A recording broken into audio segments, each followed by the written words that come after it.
আপনাদের আহ্বানের কোনো ক্ষেত্র নেই। আপনারা পাঠাগার দেন, আপনারা ছাত্র সমাজ দেন, যেটাই দেন, এখানে অন্তত কোরআন ও সুন্নাহর একটা আন্দোলন গড়ে তোলেন। প্রত্যেক ডিপার্টমেন্টে আমাদের বইগুলো চলে যাক, প্রত্যেক ডিপার্টমেন্টের প্রত্যেক চেয়ারম্যানের কাছে আমাদের দাওয়াতগুলো চলে যাক। আমরা সারা জীবন কোরআন ও সুন্নাহর দাওয়াত দিব, বলে দেব সকল বিধানকে বাতিল করে কোরআন ও সুন্নাহর বিধানকে কায়েম করার জন্য আমাদের এই আমানত যদি আমরা পালন না করি, যে যেখানে আছে তাকে জবাবদিহিতা দিতে হবে। আলা কুল্লুকুম রাইন ওয়া কুল্লুকুম মাসউলুন আন রাইয়াতি। আমি তো 4 বছর পর কার্মিকেল থাকতে পারবো না, এখন কি আমি আসি? আমি তো এখন নাই। আমি চাইলেও তো আর আমার চেয়ারম্যান স্যারকে আর পত্রিকা দিতে পারবো না, বই দিতে পারবো না, ইমানের বই দিতে পারবো না। আপনার জন্য অপরচুনিটি আছে। আপনি ছাত্র গিয়ে স্যারকে দিলেন, পাশের ডিপার্টমেন্ট ভাই আরেকজনকে দিলেন, আপনি মেসে দিলেন, কিন্তু আমি দেখতেছি যে রংপুরে আমাদের যারা যুবক, আমাদের মধ্যে চেতনাবোধ নেই। সমাজ পরিবর্তন হয়েছে, ফাঁকা মাঠ। ফাঁকা মাঠে আমরা দর্শক হিসেবে আছি যে মাঠ কেন ফাঁকা, কিন্তু আমাদের করণীয় কি কিন্তু অ্যাক্টিভিটিস নেই, আসলে অ্যাক্টিভিটিস নেই। আমি কিন্তু একমত তার সাথে। আজকে শহরে অনেক বড় বড় প্রোগ্রাম হচ্ছে, আজকে টাউন হলে অনেক বড় বড় প্রোগ্রাম হচ্ছে, আজকে অনেক বড় বড় প্রোগ্রাম বিভিন্ন মাঠগুলোতে হচ্ছে। কেন আমাদের প্রোগ্রাম হচ্ছে না? কেন ইউনিভার্সিটির স্টুডেন্টরা এগিয়ে আসতেছে না? কেন কার্মিকেলের স্টুডেন্টরা এগিয়ে আসতেছে না? আমাদের কি এগিয়ে আসা উচিত না? আমি পারবো না, অন্তত মুসা আলাইহিস সালামের মতো লাঠি আঘাতটা দেই, 12টা রাস্তা তৈরি করবেন, ওটা আল্লাহর দায়িত্ব। আমি আগুনে পড়ে আল্লাহর উপর ভরসা করি, তখন আল্লাহ তো আগুনকে বলবেন না রুকুনি বার দাও সালামান আল ইব্রাহিম, আগুন খবরদার ইব্রাহিমের জন্য আরামদায়ক হয়ে যাও। আল্লাহ করতে পারেন না? ইন তানসুরুল্লাহ ইয়ানসুরুকুম, যদি তোমরা আমার দিনের সাহায্য করো আমিও তোমাদেরকে সাহায্য করব। ইন্নাল্লাহা লা ইউগাইরু মা বিকওমিন হাত্তা ইউগাইরু মা বিআনফুসিহিম, কোন দিন আল্লাহ এই জাতির ভাগ্যের পরিবর্তন করবেন না যতক্ষণ না তারা নিজেদেরকে পরিবর্তন করার চেষ্টা করে। কাজেই আজকের এই আয়োজনের যত শিক্ষার্থী এখানে উপস্থিত রয়েছেন, আমি আহ্বান করব যে নিজেদের মধ্যে একটা ইউনিটি তৈরি করেন, ঐক্যবদ্ধ একটা দাওয়াতি কাফেলা তৈরি করেন যারা এখানে দাওয়াত দিবে।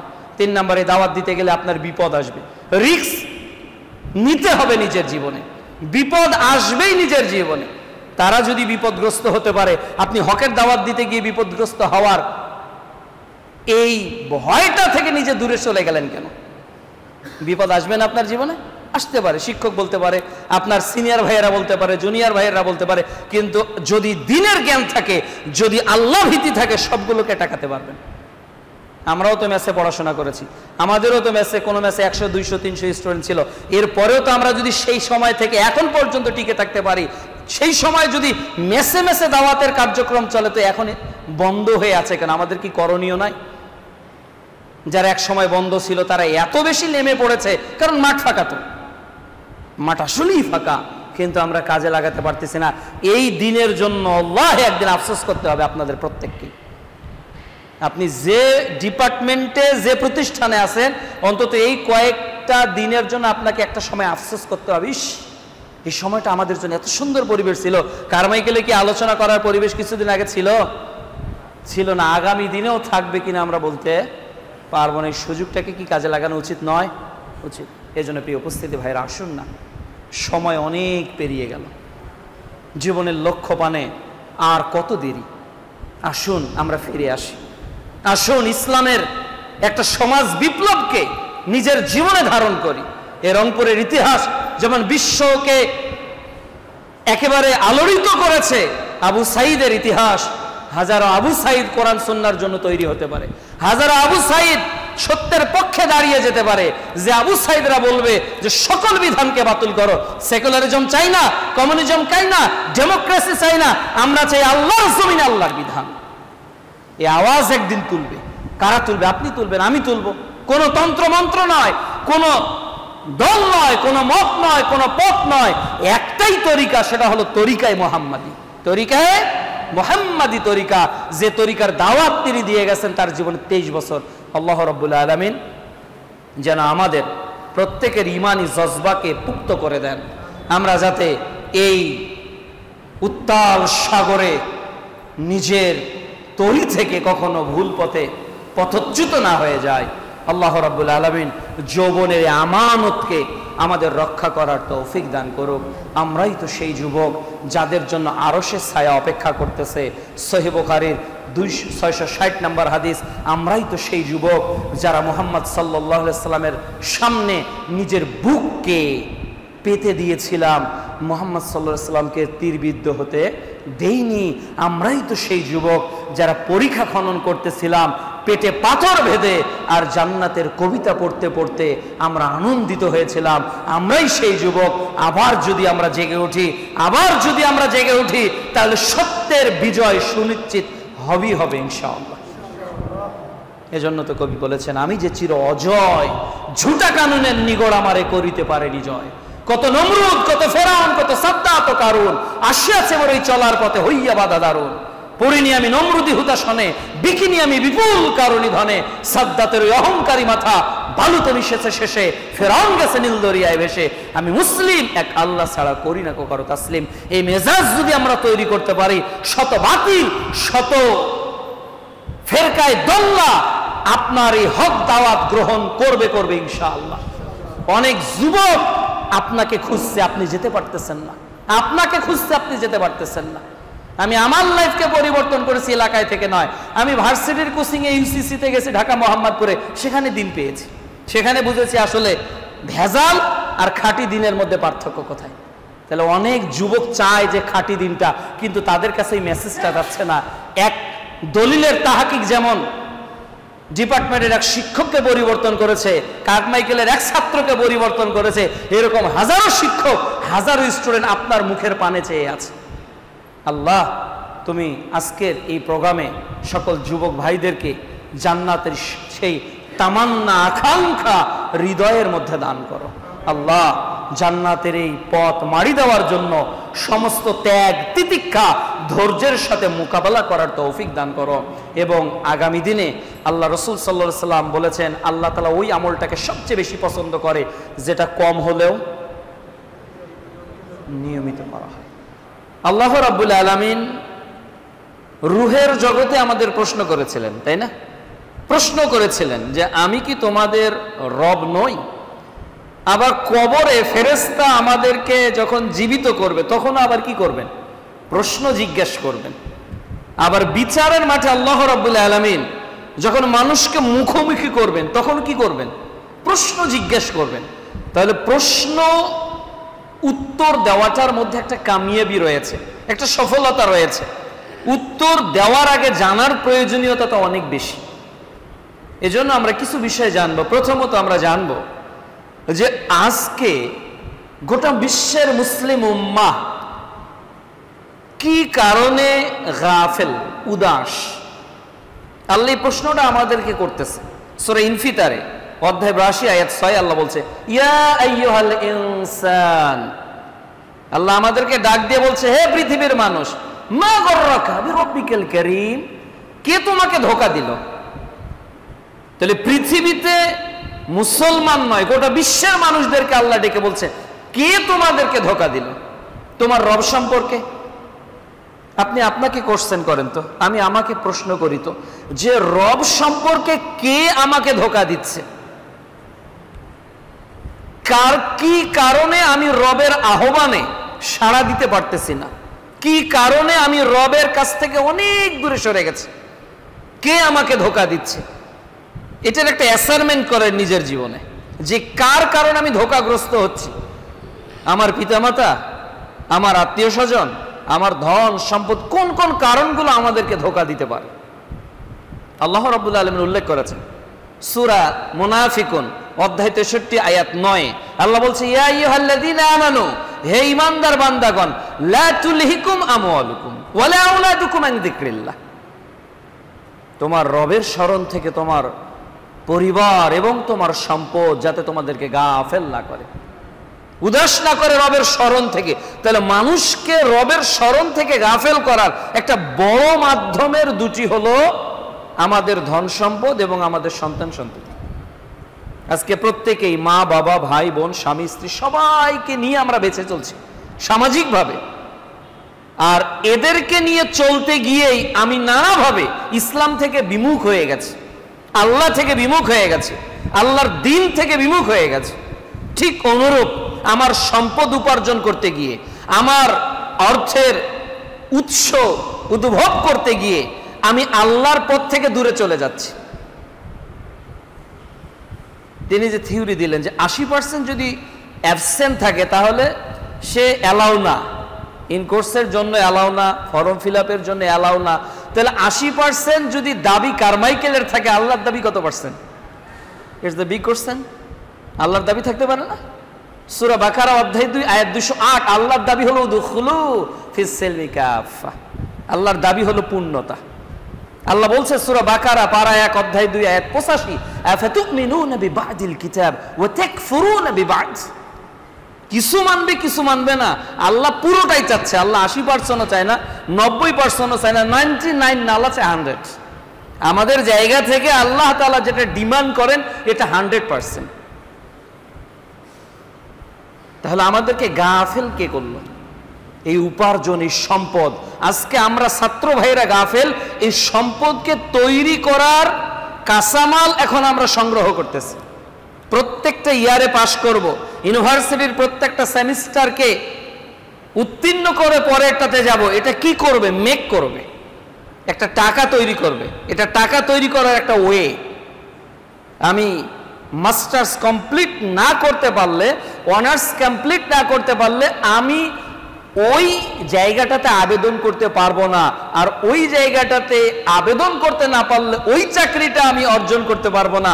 আর ওই চাকরিটা আমি আমার জীবনে অর্জন করতে না পারলে আমি ওই হিউজ পরিমাণ স্যালারি পাবো না। আর ওই টাকাটা আমার নিড রয়েছে, না হলে আমি আমার পরিবারকে ভালোভাবে চালাতে পারবো না। তাহলে আলটিমেটলি এটাও আমাদের সোর্স অফ ইনকামের, এটা একটা বলবো যে প্রাইমারি স্টেজ। আল্লাহ আমাদের জিজ্ঞাসা করছে দুইটা, কে তোমাদেরকে ধোঁকা দিল? সূরা মুনাফিকুন আল্লাহ দুইটা কারণ বলেছে, একটা হলো ধন সম্পদ আর একটা হলো পরিবার পরিজন। অথচ এই দুইটার কোনো উপকারিতা বিচারের মাঠে নেই। এটার আল্লাহ আবার কোরআনে উত্তর দিচ্ছে, যার কারণে আমি ধোঁকাগ্রস্ত, এরা আবার কোনো উপকার করে না। বিষয়টা কেমন হয়ে গেল না? যে আমাকে ধোঁকা দিচ্ছে সে আমার কোনো উপকার করবে না। আল্লাহ রাব্বুল আলামিন বলছেন সূরা মুনতাহিনা অধ্যায় 60 আয়াত 3, লান তানফাআকুম আরহামুকুম ওয়ালা আওলাদুকুম ইয়াউমাল কিয়ামাহ।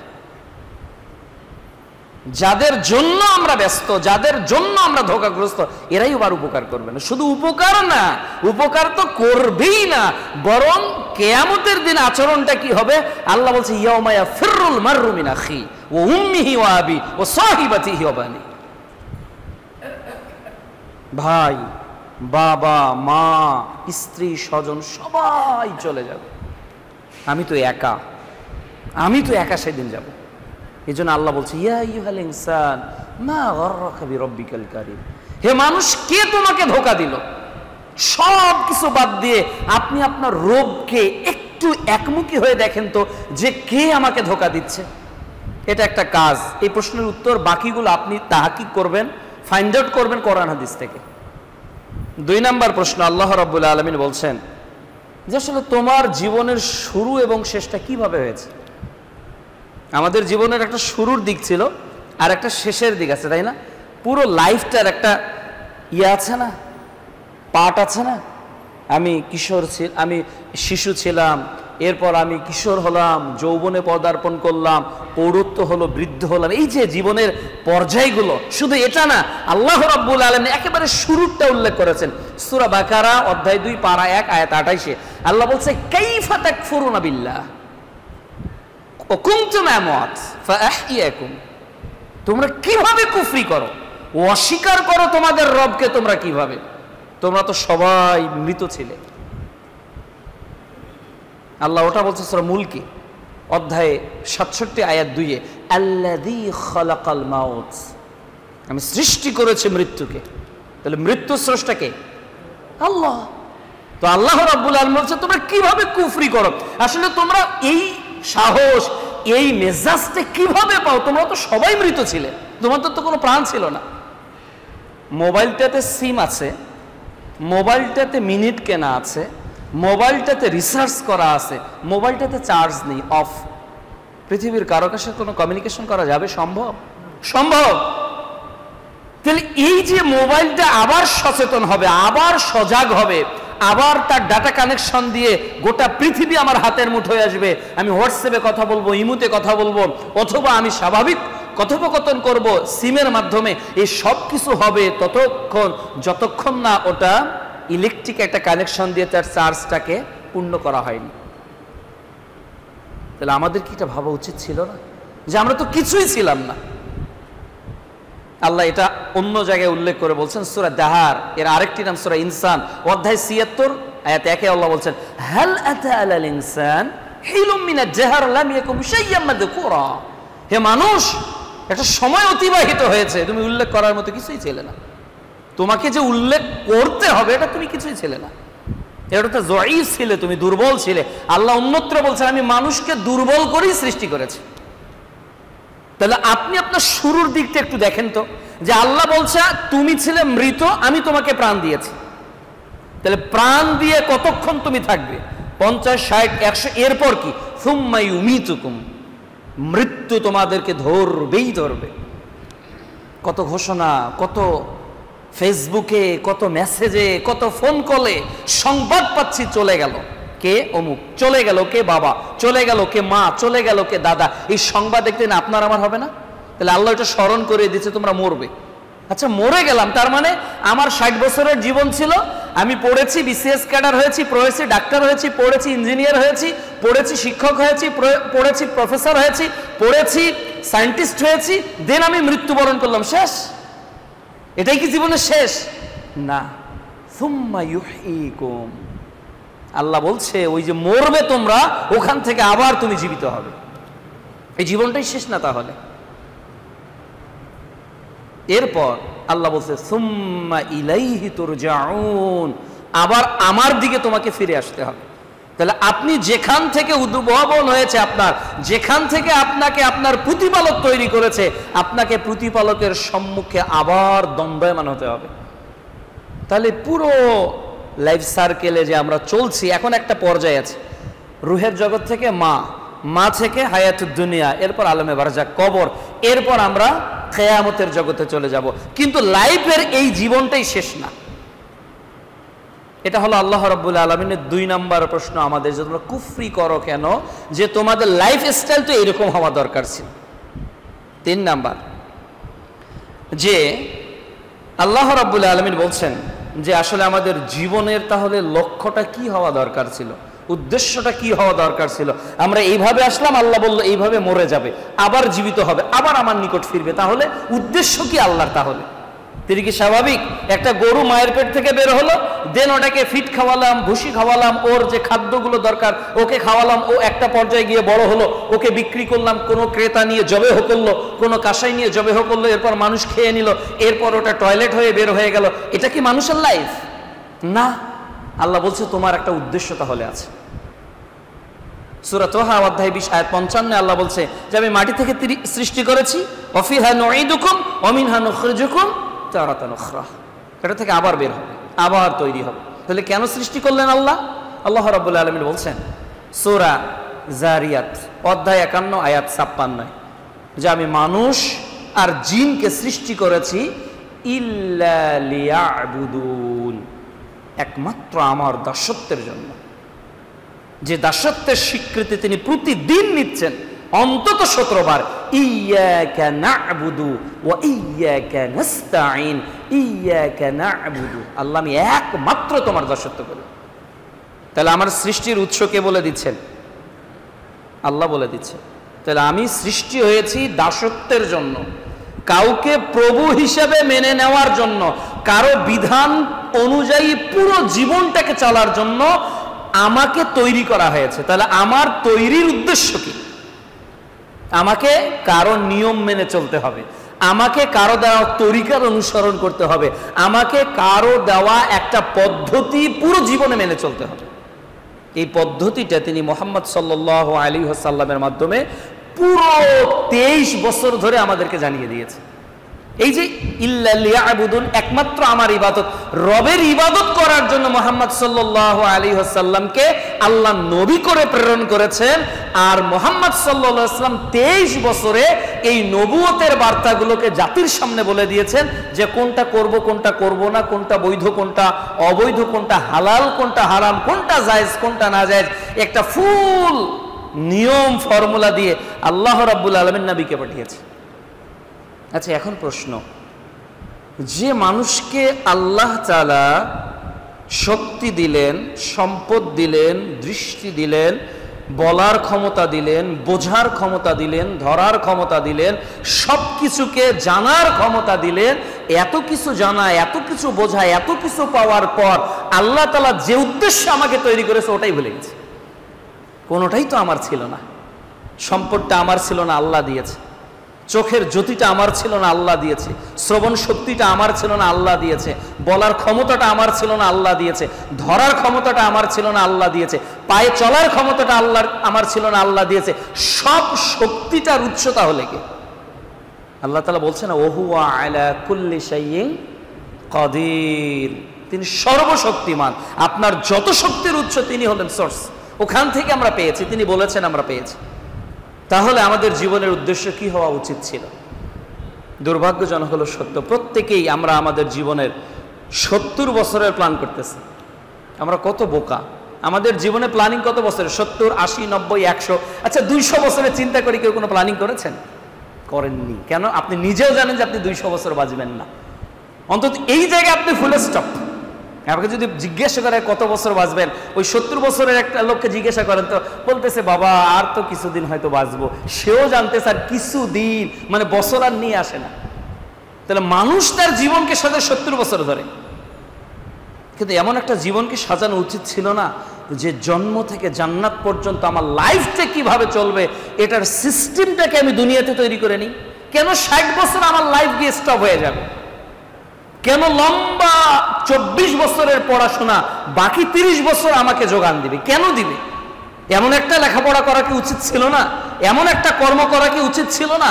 এমন একটা জ্ঞান অর্জন করা কি উচিত ছিল না?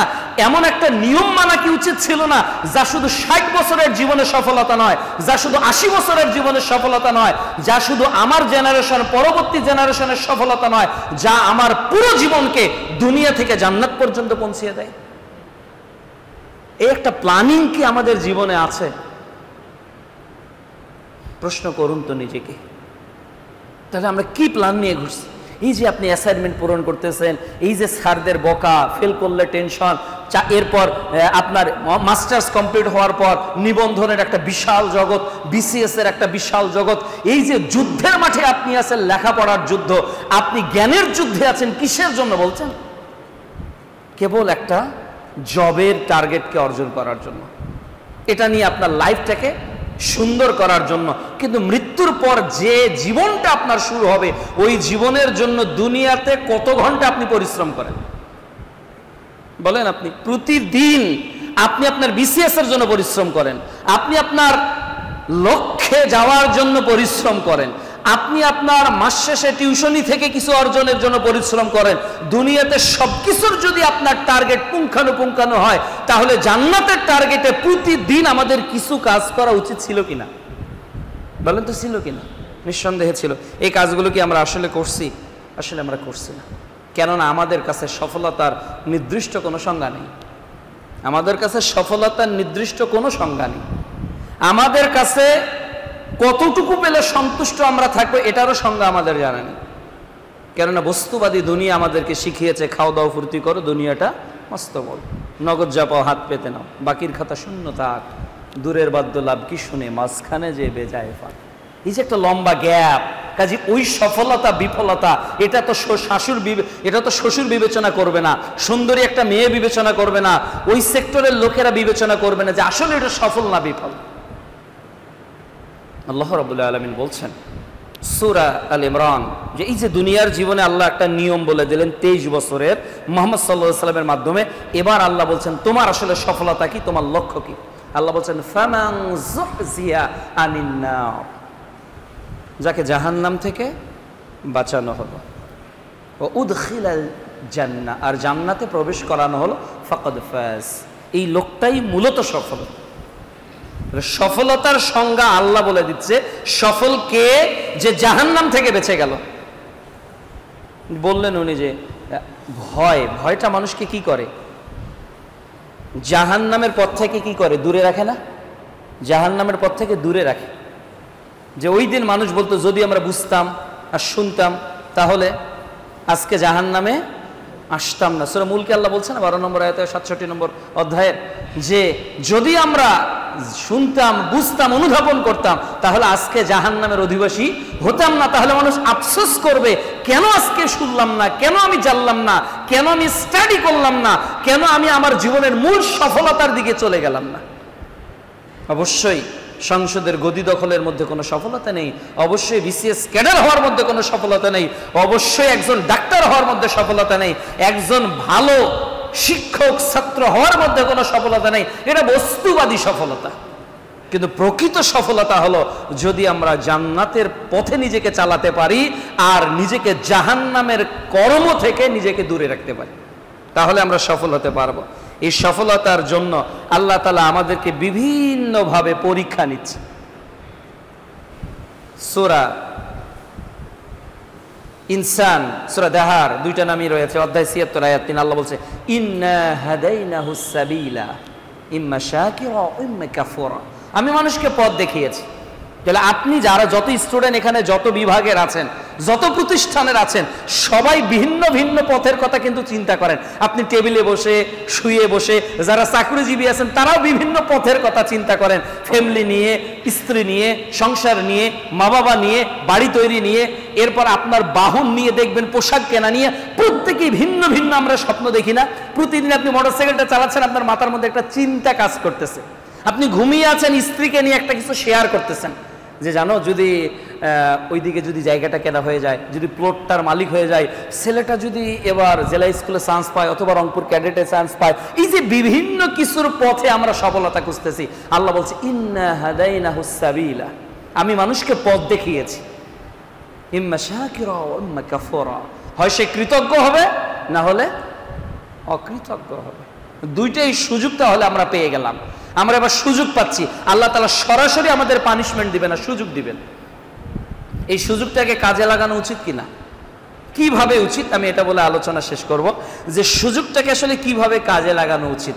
দূর অতীতে সুযোগটাকে তারা কিভাবে কাজে লাগিয়েছে, জাস্ট আমরা কিছুটা বিষয় আপনাদেরকে জানিয়ে দিতে চাই।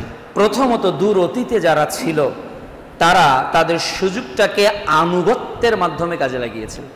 প্রথম কিসের মাধ্যমে? আনুগত্যের মাধ্যমে। ইব্রাহিম আলাইহিস সালামের দিকে তাকান, ইদ ক্বালা লাহু রাব্বুহু আসলিম ক্বালা আসলামতু লিরাব্বিল আলামিন। সূরা বাকারা অধ্যায় 2 আয়াত 131। মুহাম্মদ সাল্লাল্লাহু আলাইহি ওয়াসাল্লাম বলছেন সূরা আনাম অধ্যায় 6 আয়াত 162, ইন্না সালাতি ওয়া নুসুকি ওয়া মাহইয়ায়া ওয়া মামাতি লিল্লাহি রাব্বিল আলামিন। তো সবকিছুই আল্লাহর আনুগত্যে নুয়ে দিতে হবে। আল্লাহর আনুগত্যে প্রত্যেককে আল্লাহর আনুগত্যশীল বান্দায় পরিণত হয়ে যেতে হবে। আল্লাহর আনুগত্য করতে হবে। কেন আল্লাহর আনুগত্য করতে আপনাকে ভালো লাগার কথা না? আপনার রব বলছে। আজকে যদি ডক্টর ইউনূস তার অধীনস্থ কাউকে কোনো কথা বলে, আজকে ডক্টর ইউনূস যদি আপনাকে কোনো কথা বলে যে তুমি এইটা করো, তাহলে ওই কাজটা করতে সে কি গর্ববোধ করে না? এবং কাউকে তোয়াক্কা করে, এই ডক্টর ইউনূস করতে বলেছে, ডক্টর ইউনূস করতে বলেছে, তবে সে তোয়াক্কা করে না। তাহলে ডক্টর ইউনূসের পাওয়ার সম্পর্কে তার ধারণা আছে, ডোনাল্ড ট্রাম্পের পাওয়ার সম্পর্কে যাদের ধারণা আছে, মোদির পাওয়ার সম্পর্কে যাদের ধারণা আছে, এই প্রত্যেক রাষ্ট্রশক্তির ক্ষমতা সম্পর্কে যাকে ধারণা আছে, সে যদি তাকে কোনো কর্ম করতে দেয়, সে সেই কর্মটা করে, সেই কর্মের আনুগত্য করে একবারে নিশ্চিন্তে। কিন্তু আপনি কি মনে করেন আপনার রব এদের চেয়ে দুর্বল শক্তিতে, সামর্থ্যে? ঐক্যে না, আপনার রব তো আপনার স্রষ্টা। কেন আনুগত্য করি না? পূর্বের যুগে যারা ছিল আনুগত্যশীল ছিল পুরো লাইফ। 2 নম্বর, তাদের মধ্যে ছিল ধৈর্য, তারা অনেক বেশি প্যাশনেট ছিলেন, যেটা আজকে আমাদের মধ্যে নেই। এই জন্য কোরআনুল কারীমের সর্বশেষ শপথের সূরা আসর, আর এখানে 4টা বৈশিষ্ট্যের সর্বশেষ বৈশিষ্ট্য হলো ওয়াতাওয়াসাউ বিস সাবর, একজন আরেকজনকে ধৈর্যের উপদেশ দাও। ধৈর্যহীন হলেই তো আপনি বিপদে পড়বেন। রাসূল সাল্লাল্লাহু আলাইহি সাল্লাম বিভিন্ন সময় ধৈর্যের নাসিহা করেছেন। রাসূল সাল্লাল্লাহু আলাইহি সাল্লাম নিজে ধৈর্যের উপর ছিলেন, সারা জীবন তিনি অভাবের মধ্যে ছিলেন, সারা জীবন টানা 3 দিন তার চুলে আগুন জ্বলেনি। সব ক্ষেত্রে দেখবেন মুহাম্মদ সাল্লাল্লাহু আলাইহি সাল্লাম সহ সাহাবীদের জীবনে যে গুণটা আমরা পাই সেটা কি? ধৈর্য, ধৈর্য, ধৈর্য। আজকে কতজন মানুষের মধ্যে আমাদের ধৈর্য আছে? একটা উপার্জন হলেই হলো ভাই, কিসের হালাল কিসের হারাম, তাহলে ধৈর্য নাই। এজন্য আল্লাহর রিজিক হারাম ওয়েতে আমরা গ্রহণ করতে চাচ্ছি।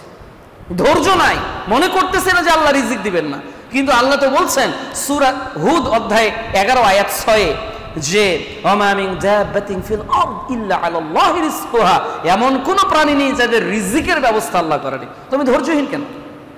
অবশ্যই প্রত্যেকটা মুসলিমকে ধৈর্য ধারণ করতে হবে। আনুগত্যের ধৈর্য, বিপদে ধৈর্য, এরপর পাপ থেকে বাঁচার ক্ষেত্রে ধৈর্য। আল্লাহ যেন তৌফিক দান করেন। 3 নাম্বার, তারা ত্যাগী ছিলেন।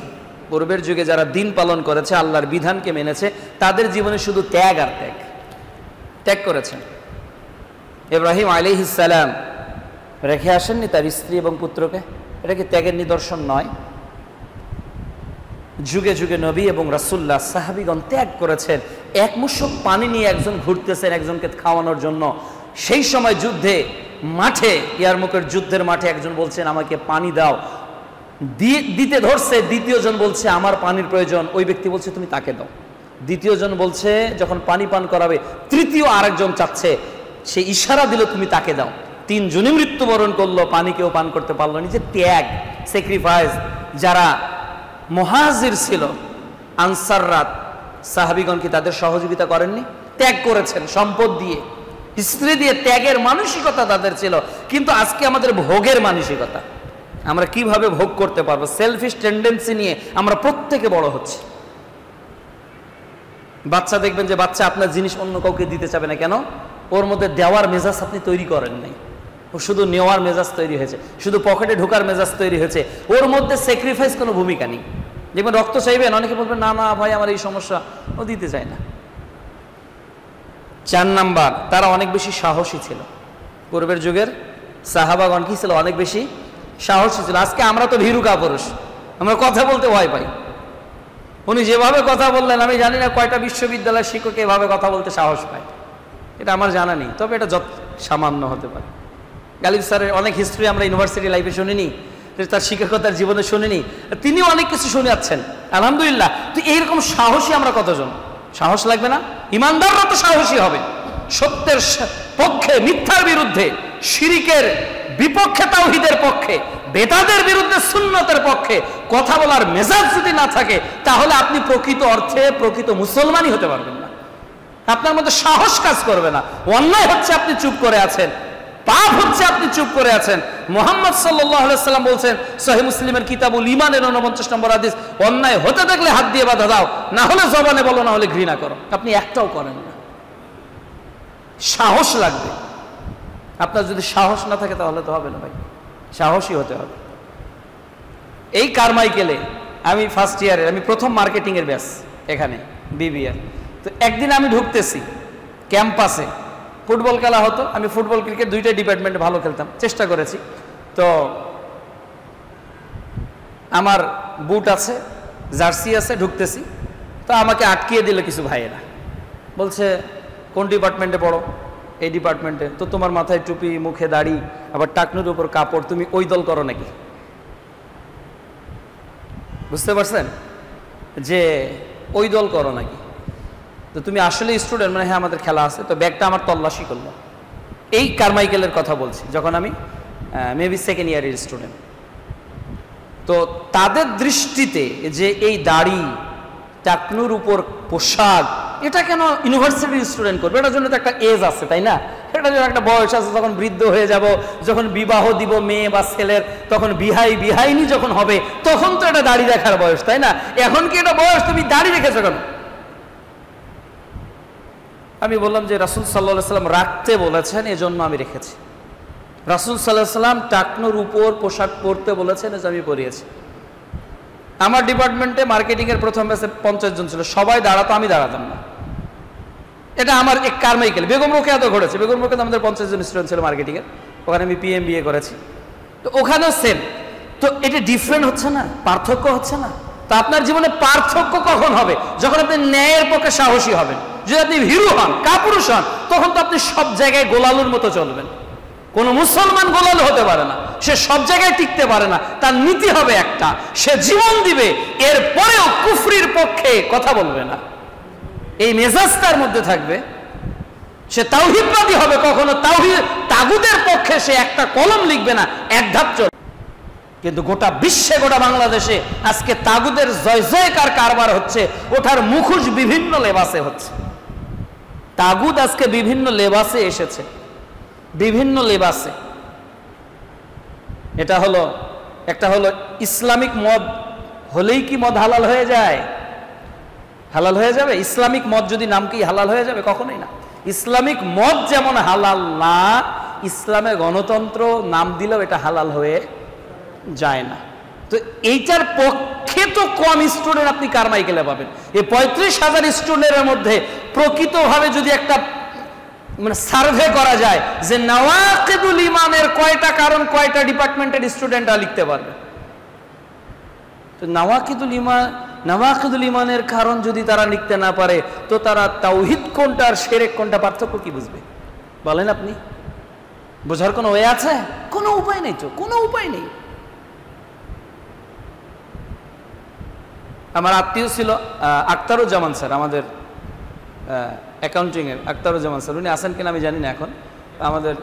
জি না না, আমাদের এই উনি অ্যাকাউন্টিং মেবি নিতেন, অ্যাকাউন্টিং। আখতারুজ্জামান চৌধুরী, ওনার শ্বশুর বাড়ি কিন্তু ডক্টর আব্দুল বারী স্যার বা ওনাদের রিলেটিভ, তিনি রিটায়ার্ড করছে। তো ওই স্যারের একটু ভালো মানে ছিলাম, তো ওনার একটা ছেলে ছিল, নাম ভুলে গেছি। তো ইংলিশ মিডিয়ামে পড়তো মেবি, তো ওর ইংলিশ বই মাঝে মধ্যে আমি যেতাম। তো ওখানে শেখানো হচ্ছে রিলিজিয়াস বুকে হোয়ার ইজ আল্লাহ। ওখানে আনসার লেখা আছে Allah is who, he is everywhere. Allah হলেন তিনি যিনি সব জায়গায় থাকেন। তাহলে এই যদি হয় আমাদের তাওহীদ, এই যদি হয় আমাদের বাচ্চাদেরকে গড়ে ওঠার আদব, এই যদি হয় আমাদের শিক্ষাক্রম, তাহলে এই বাচ্চারা ভীরু হবে না, তো সাহসী হবে। তাহলে আমাদের মধ্যে সাহস থাকতে হবে। এরপর আমাদের প্রতিবাদী হতে হবে, প্রতিবাদ করতে শিখতে হবে। এটা ঠিক না, এটা উচিত না, এটা করণীয় নয়, এটা আপনার উচিত হচ্ছে না, এটা বলার মতো সাহস আমাদের কতজনের আছে? কাজটা ঠিক না কিন্তু না বলি, স্যার যদি কিছু বলে। কাজটা ঠিক না না বলি, কিছু বাবা যদি কিছু বলে।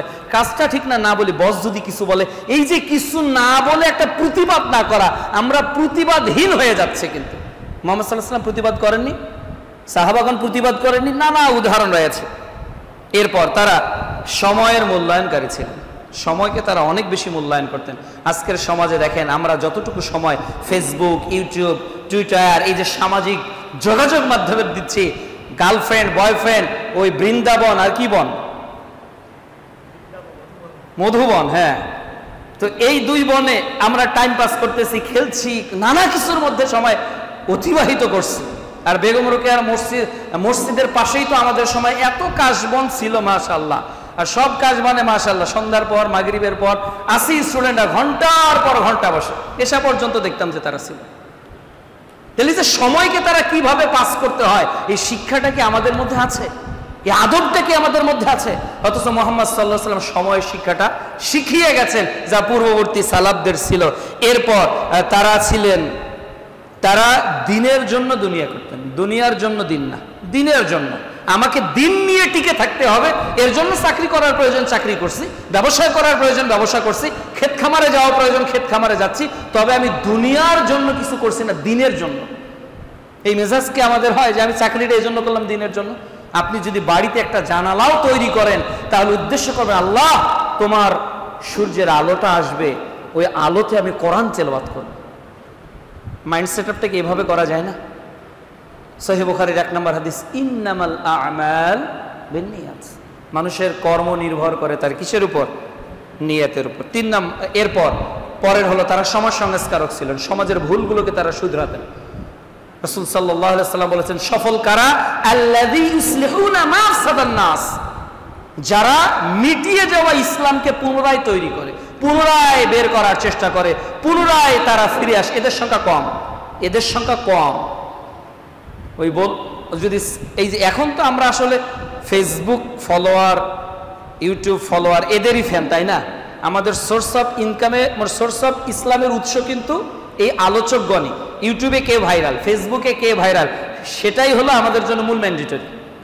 অমুক বলেছে, ওনার সামনে ড আছে, শেষে হয়তো ওই দেশের কোনো আছে, অথবা শেষে বিশ্ববিদ্যালয়ের কোনো নামের শেষ অংশটা আছে, অতএব তিনি যেটা বলছেন সেটা কি ভুল হতে পারে?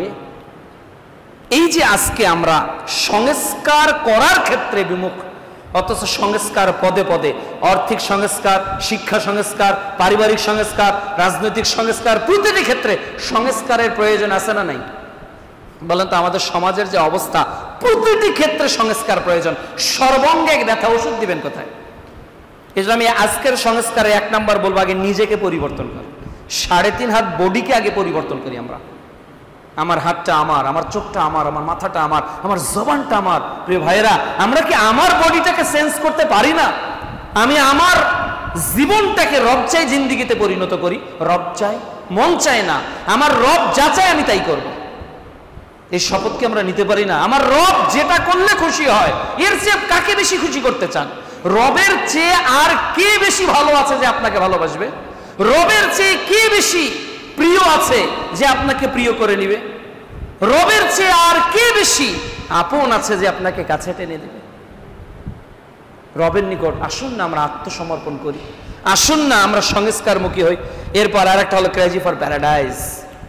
আমাদের জান্নাতের জন্য পাগল হতে হবে, জান্নাতের প্রতি একটা বাসনা থাকতে হবে, আকাঙ্ক্ষা। সাহাবাগণে ছিল না? জান্নাতের প্রতি একটা তামান্না থাকতে হবে। রাসূল সাল্লাল্লাহু আলাইহি ওয়াসাল্লাম বলছেন, সারিউ ইলা মাগফিরাতিন মির রাব্বিকুম ওয়া জান্নাতিন আরদুহাস সামাওয়াতি ওয়াল আরদ। প্রতিযোগিতা করো, দৌড়াও ওই জান্নাতের দিকে যার বিস্তার আসমান এবং জমিনের। সাহাবী খেজুরগুলো ফেলে দিয়ে মাঠে ছুটে গেলেন। কেন? তিনি ওই জান্নাত পেতে চায়। বাসর ঘরে থাকা সাহাবী ফরজ গোসল ছাড়াই যুদ্ধের মাঠে গেলেন। কিসের আশায়? জান্নাতের আশায়। যে জান্নাতের জন্য একটা পাগল হওয়া, পাগল হওয়া। আল্লাহ তাআলা কোরআনে বলেনি যে আল্লাহ রসুলকে তোমরা, সে আসলে পাগল না। রাসূল সাল্লাল্লাহু আলাইহি ওয়াসাল্লাম কি পাগল ছিলেন? তিনি তো পাগল ছিলেন না, কিন্তু তার কর্মগুলোকে মানুষ পাগলামো কর্ম মনে করত। যে তো পাগল, এ তো দুনিয়া বিমুখ, এ তো দুনিয়ার ধন সম্পদ বিমুখ, এ তো পাগল। আপনিও দিনের পথে চলেন, আপনার পরিবার, আপনার পরিজন, আপনার বন্ধু বান্ধব সবাই আপনাকে এই লকআপ দিবে যে তুমি কিছুই বোঝো না, এখন দুনিয়া কোন দিকে চলছে তোমার হুঁশ নাই, তুমি বোঝো না এগুলো। তো জান্নাতের জন্য পাগল হতে হবে। দুনিয়ার মানুষ আপনাকে পাগল বলুক, দুনিয়ার মানুষ আপনার বদনাম করুক, দুনিয়ার সব মানুষ আপনাকে ঘৃণা করুক, আপনার রব ভালোবাসলে কি সেটা যথেষ্ট নয়? দুনিয়ার সব মানুষ আপনাকে ভালোবাসে, দুনিয়ার সবার কাছে আপনি সেলিব্রিটি হয়ে গেছেন, কিন্তু আপনার রবের কাছে আপনি প্রিয় না, কি লাভ এই জীবনের? এই জন্য প্রিয় উপস্থিতি, দুনিয়ার জন্য পাগল হবেন। এরপর সর্বশেষ ছাত্র ভাইদের উদ্দেশ্যে যে কথাটা বলবো, যে সমাজ সংস্কারের জন্য আমাদের করণীয় যে কাজগুলো রয়েছে, এর প্রথমত আমাদের জ্ঞানকে সমৃদ্ধ করতে হবে। আমাদের জ্ঞানকে সমৃদ্ধ করতে হবে। আমরা যতটুকু জেনেছি এই পরিধিটার মধ্যে সীমাবদ্ধ না থেকে এর বাইরে যে আরেকটা ইলমের জগৎ আছে, এটা আপনাকে মারিয়ে দেখতে হবে। আল্লাহ বলছে, হাল ইয়াস্তাবিল্লাযিনা ইয়ালামুন ওয়াল্লাযিনা লা ইয়ালামুন, যারা জানে আর যারা জানে না এরা কি সমান? আজকে আমরা কিছুই জানি না ভাই। আমরা সব কিছুই জানি, কিন্তু ছোট্ট ছোট্ট আমলগুলো অনেকেই জানি না। আমরা পুরো মানুষের জীবনী পড়েছি, রাসূলের জীবনী পড়ে দেখিনি। আমরা কত বই খতম দিয়েছি, কিন্তু কোরআন মাজিদ একবার অর্থসহ পড়া হয়নি। এই জন্য 1 নম্বর অনুরোধ করব যে আপনারা আপনাদের জানার পরিধিকে আরো বাড়িয়ে দেন। আপনার বইয়ের টেবিলে কোরআন যাতে থাকে, কোরআন মাজিদ যাতে থাকে, আপনার বইয়ের টেবিলে তাফসির যাতে থাকে, আপনার বইয়ের টেবিলে যাতে রাসূল সাল্লাল্লাহু আলাইহি ওয়াসাল্লামের জীবনী থাকে, আপনার বইয়ের টেবিলে যাতে ইসলামে আদর্শ মানুষ গঠন হওয়ার বইগুলো থাকে। যদি আপনার টেবিল কোরআন শূন্য হয়ে যায়, যদি আপনার টেবিল হাদিস শূন্য হয়ে যায়, যদি আপনার টেবিল ইসলামের আদব আখলাক শূন্য হয়ে যায়, যত বড়ই আপনি জ্ঞানী হন না কেন, যত বড়ই আপনি ইলমে সমৃদ্ধ হন না কেন, আলটিমেটলি আপনি কখনো দুনিয়া এবং আখিরাতে সফল হতে পারবেন না।